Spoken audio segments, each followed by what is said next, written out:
checking the contents of material type, it will also check um, the diamonds you have, and it will compare to the armor make variable to check if the create weapon method is eligible, okay, or is effective. Okay, we have here total result diamond. It will decrement by build weapon armor make. Then we have your build weapon. What's a diamond armor made? Increment by 1. Then system outprint and 1 diamond armor made. Okay, so these if conditions are the same with each other. The difference is the difference is the material type. Okay, and also the material type variable. Okay, so the gold, I set the gold as 2, silver as 3, and bronze as 4. Okay, so that's it for this armor class. And then else, actually, we have here else for print insufficient materials. Okay, so that's it actually for the armor class. Then we have the sword class.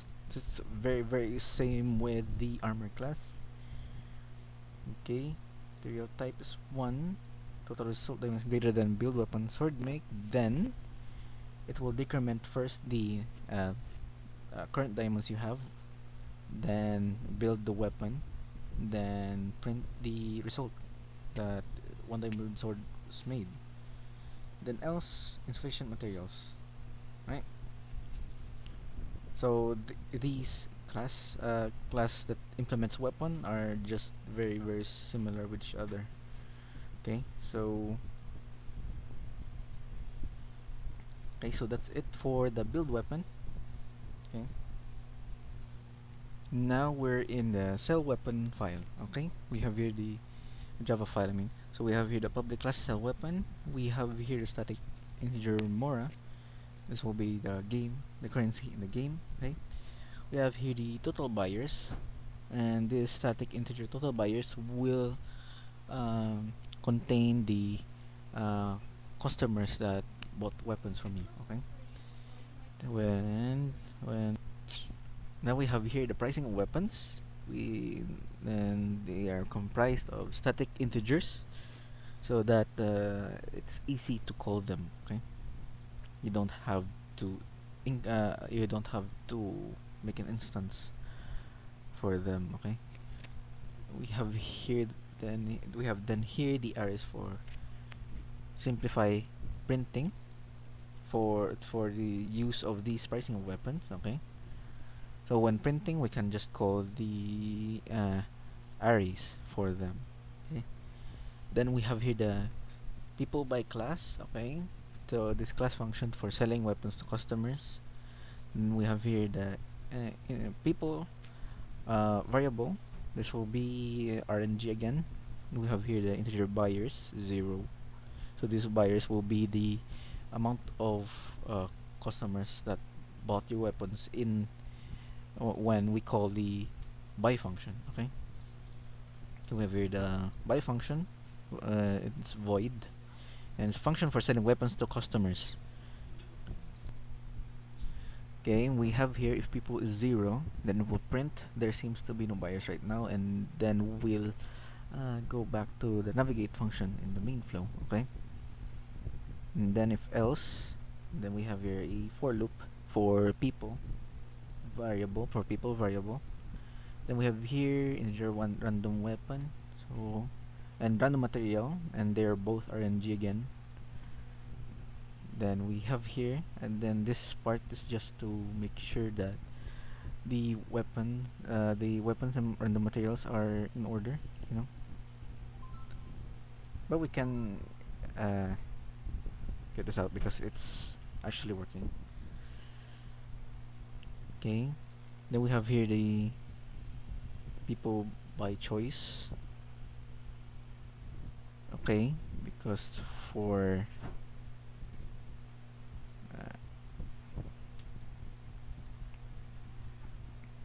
alright. and these people by choice will be put in here in the string result, and it will um, call the item method inside the people by. Okay, and I'll show you down here the item. Okay, so the string item will basically the for RNG variables to store in its parameter, and then it will go through here. Okay, if int x is 0 and some other if conditions, and y is 0, and I have here the end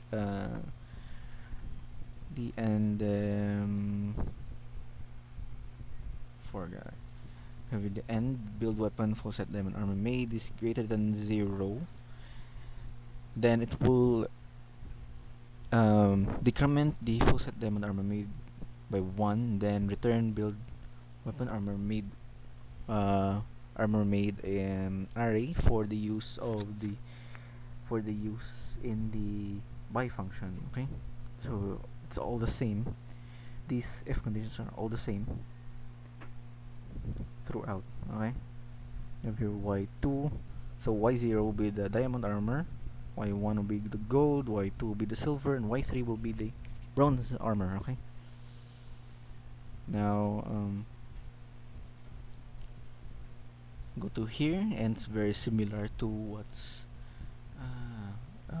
shown above here. Okay, and also here, but difference is this part is the sword type, and this part will be the shield type. Okay, then return 0. Alright,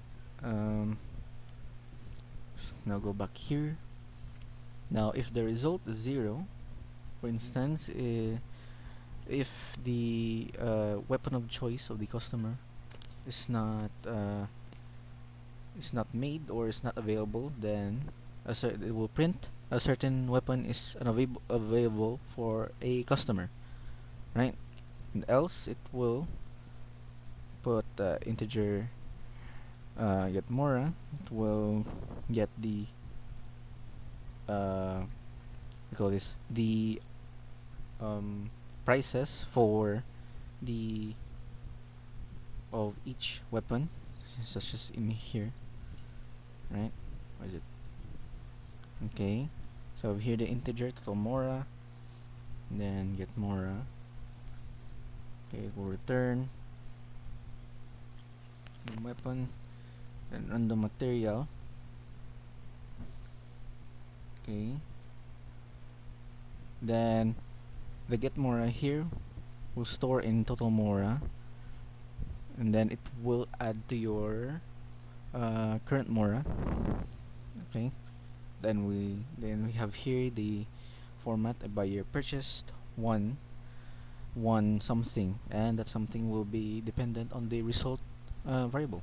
Okay, then we have your system format again. You currently have this much more. It will dependent on the mora of the shell weapon. Okay, and it will increment buyers for this particular uh, by method. Okay, now after that we increment total buyers in the shell weapon by the buyers variable.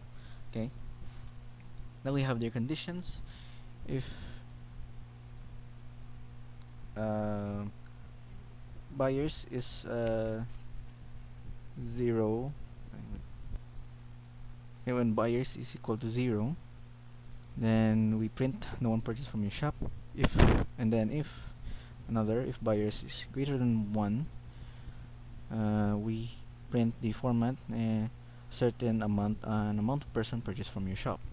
Okay, with a exclamation mark rather than the period in here in this part. Okay, we have here checks if goals achieved in this part. Okay, so we have here if main flow check finish is true, then we proceed to the main flow finish portion. Okay, we have here the else else part, okay, it will print redirecting to navigation if goal is not achieved. Okay, then that's it for my code. Okay. Hello everyone. Today I'll be talking about the additional um, points that I have to point, okay, in my presentation. Okay, first of all is the um, okay, the design patterns used. Okay, and we have here the factory, relocated weapon type and material type classes. So I've shown you that before, but I haven't shown you this yet. The coding practice observed. We have here Java naming conventions used. Okay, so you can see in my classes, I have the weapon type, material type class. The second part is the first letter in the second part is capitalized. Okay, such as in this portion, I'll show you not that in here. Okay, just open. Okay, you can see here we have here the main flow, a convention, a Java name convention, then such as cell weapon. Okay, options such as one pull here is considered, also 10 pulls. Okay, build, okay, print pulls. Okay, and then show build, check finish, and then here create material. Okay, and here and another here, add bronze, and similar to add bronze, add silver, gold. Okay, then diamond, and also here get material. It's considered Java naming convention used, and also run the material. Okay, there you go. Then post made and total result. Then armor make, shield make, and all of these are uh, used by, with Java naming conventions. Weapon type. What else? Here, create weapon, build weapon, armor make. We have encountered that already. Okay. Okay, most of these are encountered, are all we encountered. Okay. Then also here, total buyers, set diamond, all of these, all of that, and armor cell should be it's fine actually. But the rest are used with Java name conventions, but not all. That's fine. Then okay, run the material. Okay, so cell. Because basically, before this, it was named armor cell name, and I forgot to capitalize the S part in here.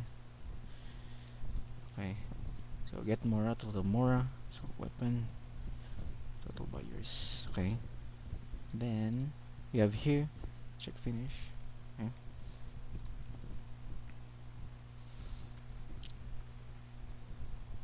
full set diamond armor.